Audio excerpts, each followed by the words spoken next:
From downtown Detroit, Local 4 News at 11 starts now. Before the thunderstorms rolled in, we hit our first 90-degree day of the season, but will it be the last one this week?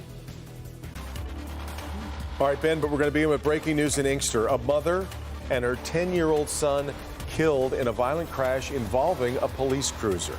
Off the top at 11, investigators say the mother and boy were killed instantly. The crash happened when the mother was making a left turn at Cherry Hill and Inkster Road. Jermont Terry is there live. Jermont, just kind of bring us up to speed here. And was that officer hurt in this crash? Well, yes, Kimberly, the officer was bruised, but he survived. But the same, unfortunately, could not be said for that mother and son who were simply out on this Friday evening trying to grab some pizza. So many questions surrounding this deadly crash and conflicting accounts of how this Inkster police squad and this Buick with the mother and son inside collided. The preliminary investigation shows the Inkster officer was responding to a call heading west down Cherry Hill. Did you hear and see lights and sirens? I did not. As far as I know, I did not. His lights were on, but his sirens were not on. Witnesses say Owetta Wilkins and her 10-year-old son, Aaron, had just left the Happy's Pizza restaurant where Wilkins' daughter works. Police are trying to determine if the Buick pulled into the path of the police car or if the officer changed lanes, hitting the Buick. Well, he hopped to the middle lane into the oncoming traffic where she was coming and hit her right in the side of her car, coming this way, T-boned her into the side of the car. The impact sent the Buick with Wilkins and her son flipping, killing them both. What happened was very, very tragic. The daughter, working at the pizza joint, saw the entire crash. Co-workers and family tried comforting her as she sat on scene in disbelief. So that's her family. So, and I know her, and that's very unfortunate. You know, she came here to pick up her food, see her daughter, and leave, and it just happened really quick. The officer, after the crash, was able to get out of the cruiser on his own. So he looked like he was a little injured, but he wanted to see what was going on with the people in the other car. But first and foremost, we got to determine if the lights and sirens were on. And the police cruiser dash cam will be key in determining whether or not the lights and sirens were on. We do know that vehicle was in fact equipped with one. I'm also told that a nearby business right across the street also captured this crash. The owner is out of town and is likely going to provide that surveillance video to investigators sometime this weekend. A very tragic situation out here, especially for this family that lost their mother and brother. Reporting live in Inkster, I'm Jermont Terry, Local 4. Yeah, certainly heartbreaking. Okay, Jermont, thanks. Well, a warm and muggy start to the weekend with a few storms that came in late, and like so many other weekends that we've had this month, there's a ton going on. It's a big one.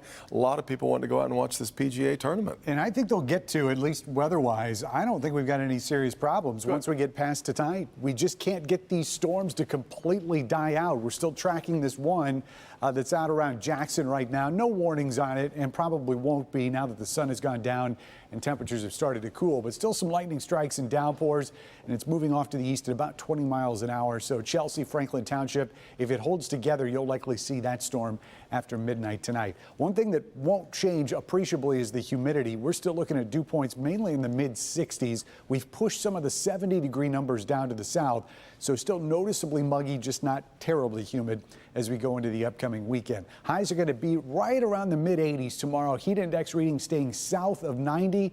Can we do it Sunday? And what about the 4th? We'll answer all those questions coming up in a few minutes. Devin? All right, Ben. After dismissing all of the charges in the Flint water case tonight, the new investigation team visited Flint to meet with members of the community, some not too happy about the progress or lack thereof. Our Mara McDonald in Flint, where that team had some harsh words for how Bill Schuette's investigators handled the case. Devin, that new team is headed by Wayne County Prosecutor Kim Worthy and Solicitor General Fadwa Hamoud, and those two made it clear that the investigation done prior was so poor that they've got to start from scratch. I have a heavy heart right now. Heavy. It hurts. After I heard what you all have said to us, I cannot believe something like this can happen.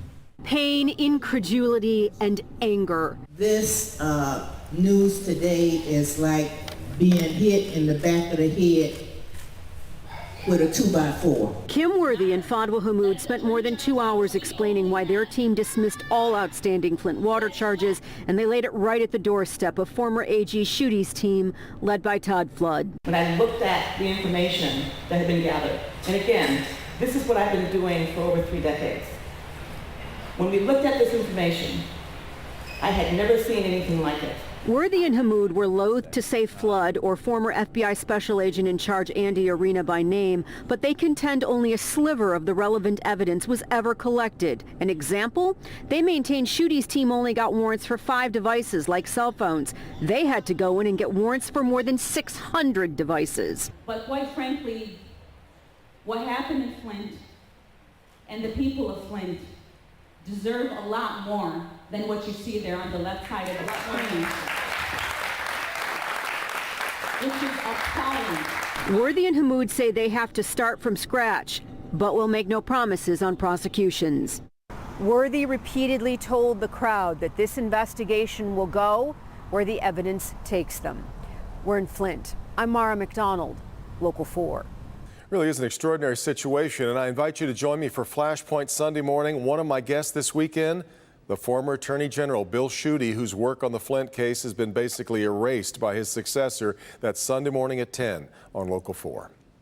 A terrifying armed home invasion turns into a sexual assault against a 12-year-old boy. It happened earlier today on Beaconsfield near Outer Drive on Detroit's east side.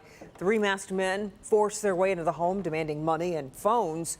One of the men then took the boy into his room at gunpoint. He tried to molest my son, from what I can tell. And from there, that's when everything else transpired. He's really shaken up from the process of everything. He's holding strong. The boy's father was not home at the time of the break-in. Police say the men drove off in a dark-colored SUV. Tonight, a vigil for a mother of 4 found dead on Detroit's west side. Today marks the 2-year anniversary of the death of LaDiamond Myers, who was killed inside a vacant home with her children inside.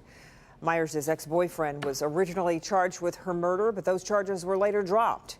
Friends and family say they will continue to fight until justice is served. Livingston County Judge Teresa Brennan has been removed from office by the Michigan Supreme Court. Just days ago, Brennan was ordered to stand trial on criminal charges of misconduct in office, perjury, also destroying evidence, and those charges are connected to Brennan's failure to remove herself from her own divorce case. Not only is she removed from office, should she somehow become a judge again, she would face a 6-year suspension then.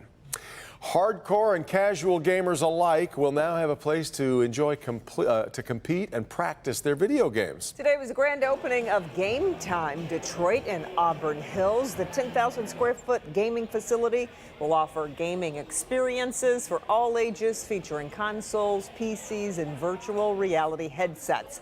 The new facility will also be home to local esports team, the Detroit Renegades, which I didn't know anything about. But apparently it's a thing, so there you go. If you can't find your gamer, that's where they'll be. There, Game Time. Yeah. Still ahead, he's being called a fast food hero. New video shows the moment a man working the drive-thru leaps into action to save a child's life. And the search for a missing college student in Utah ends with a gruesome discovery. What police are now revealing about the man charged in her murder. But first, old school buses racing around a track with no brakes.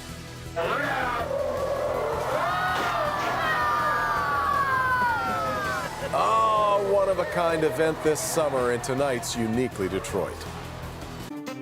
Cookout season is here, but before you fire up the grill, the Journal of the American Medical Association has a warning. Tomorrow on Local 4 News Today.